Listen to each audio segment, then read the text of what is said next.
Hello everyone, I am Jamie Bicalco, your student nurse. For today's video, I'll perform a return demonstration to assess the heart and neck vessels. But before we hop onto that video, let me show you what equipment we'll need for today's assessment. So without further ado, let's get started. So before performing this procedure, we have to perform proper hand hygiene and don our PPE if necessary. After that, we can now proceed to the assessment.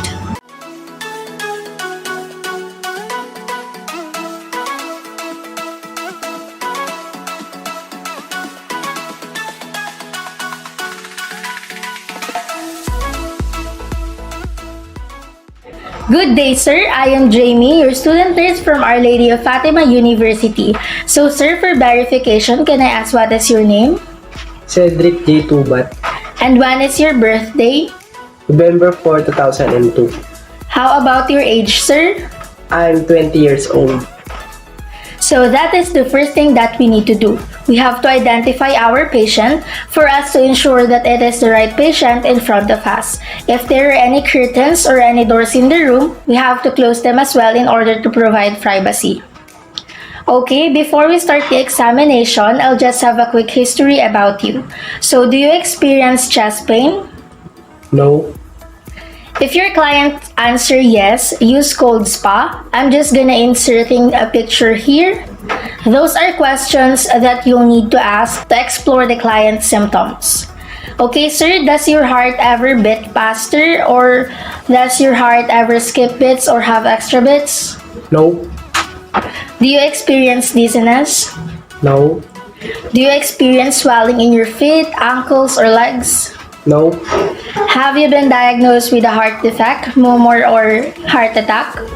no, Have you ever had rheumatic fever, hypertension, elevated cholesterol, and diabetes mellitus? no, How about heart surgery or cardiac balloon interventions? no, Is there a history of hypertension, myocardial infarction, coronary disease, elevated cholesterol, or diabetes mellitus in your family? no, Alright, do you smoke? no. What type of stress do you have in your life and how do you cope with it? I don't have any stressors because I don't like stressing myself up. Can you describe what you usually eat and exercise patterns? I usually don't eat in the morning. I have rice and meat or sometimes veggies for lunch and dinner. And I don't do exercise. How about alcohol? Do you consume each day or week? I don't drink alcohol. How many pillow do you use to sleep at night? 5. Do you get up to urinate during the night? No. Do you feel rested in the morning? Yes. Do you use medications or treatments for heart disease? No, because I don't have heart disease. Do you monitor your heart rate or blood pressure by yourself? No, I don't monitor it. Are you having screenings for blood pressure, cholesterol, or ECG? No, Has your heart disease had any effect on your sexual activity? I don't have heart disease, so I don't know. Okay, thank you, sir. Then after that, we have to explain the procedure to the patient. Okay, sir, I'm here to perform an assessment of your heart and neck vessels. So we do this to identify any sign of heart disease, and if there is, we will initiate early referral and treatment. In order to do that, I will need to expose your chest, and it is necessary to assume several different positions for this examination. So I will not ask you to put on your gown because I need to see your bare chest. Is that okay with you? Yes. Alright, rest assured, sir, that all of the documents are completely confidential between the attending physician and me. So, do you have any questions, sir, before we start? And Okay, but if you have questions later during the assessment, don't hesitate to ask me. okay. So, I already asked consent to the patient not to wear a gown. I already perform hand hygiene and provide privacy for the patient. And now, I'll be starting to perform and assess the heart and neck vessels of the patient. So I'm going to start now, and I'm going to listen first to the carotid arteries, and I'm listening for a bruit, which is the swishing sound, and I'm going to listen with the bell of my stethoscope, which is the part of the stethoscope that will hear a low-pitched sound. So I place the bell of the stethoscope over the carotid artery, and I want you, sir, to take a deep breath and exhale, then hold.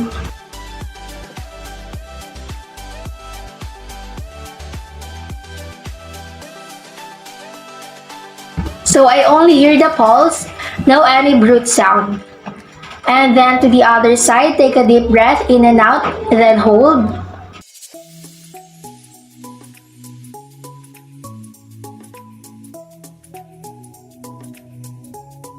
Okay, you can breathe now, so I can hear the pulse and I don't hear any swishing. Then I'm going to palpate each of the carotid artery, note amplitude and contour of the pulse, and any thrills. And I'm going to place my index and middle fingers medial to the sternocleidomastoid muscle on the neck.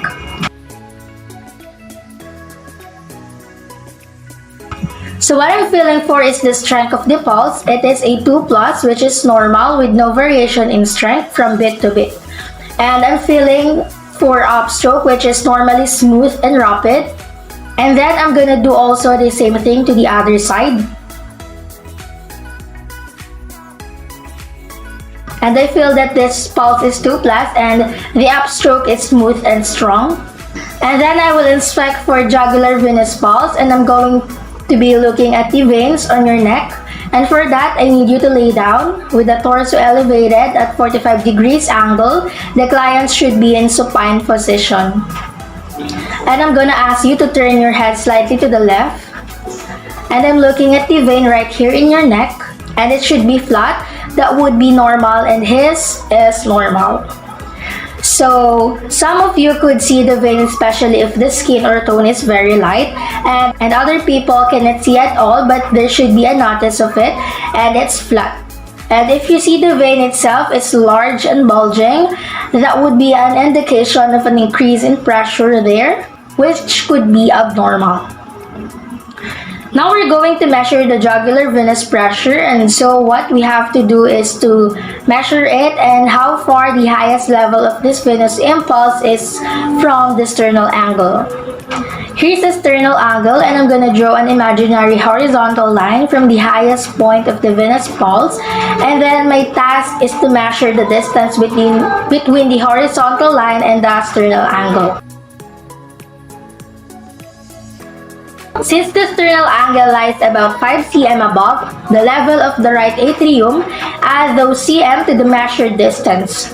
This sum roughly represents the client's CVP or central venous pressure measured in cm of water, and the client has a CVP of about 7 cm of water, which is within the reference range of 4 to 10 cm of water. And if the sum is greater than 10 cm, the CVP is considered too high, as seen in heart failure, hypervolemia, and pulmonary embolism. Now I'm going to move down to the chest. I'm looking at the precordium. The precordium is the part of the chest that overlies the heart.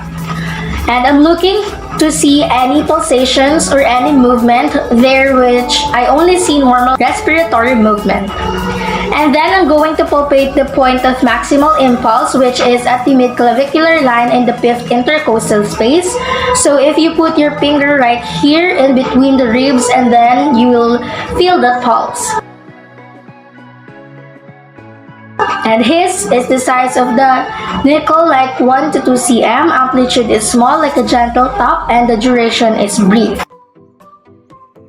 Then I'm going to palpate also for abnormal pulsations. I will gonna use my palmar surface of my hand to palpate, and I'm gonna start to the apex. Then left sternal border to the base. So no pulsation or vibration palpated in those areas. Alright, then I'm gonna move on to auscultating the heart sounds for rate and rhythm. I'm going to place the diaphragm of my stethoscope at the apex, and I'm listening closely to the rate and rhythm of the apical impulse.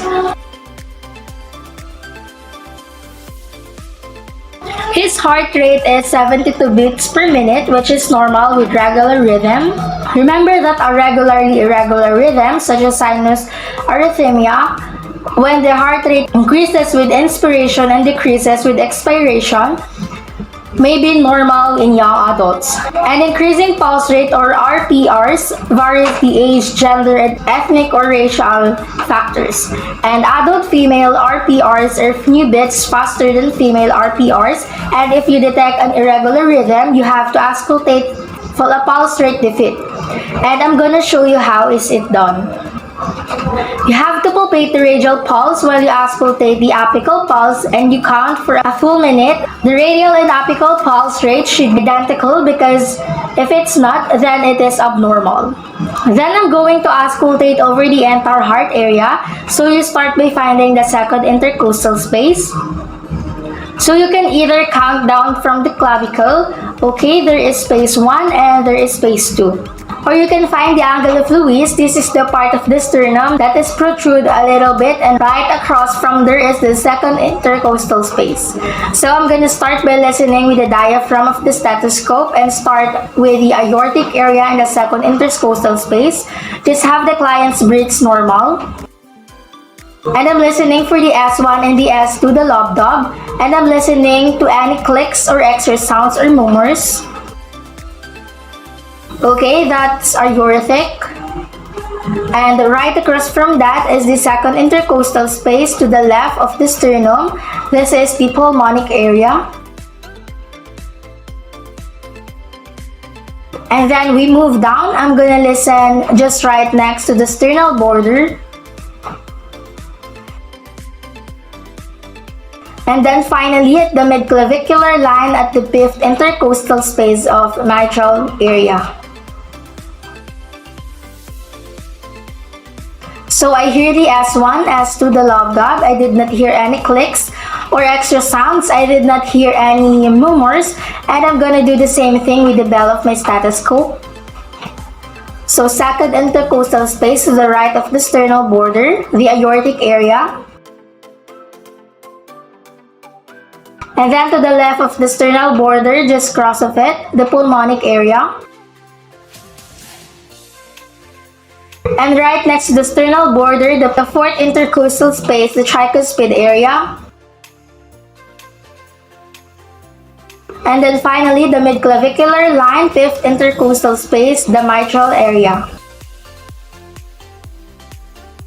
And I heard S1, S2, and I did not hear any extra heart sounds, and I did not hear any murmurs. And the last part of this assessment is I will be auscultating with the client assuming other positions, because murmur of aortic regurgitation may be detected when the client assumes the left lateral position. So I want you, sir, to sit up, lean forward, and exhale. And I will use the diaphragm of my stethoscope and listen over the apex. And along the left sternal border. So the S1 and the S2, the lobdob heart sounds are normally present. So that wraps up on how to perform an assessment of heart and neck vessels of the patient. Thank you so much, sir, for your cooperation, and have a nice day. Now I'll perform proper hand hygiene, and also if there are any signs of abnormalities, we want to refer them to other healthcare provider for further evaluation. And don't forget to document all the findings to the client's record. After that, we are now done with the assessment.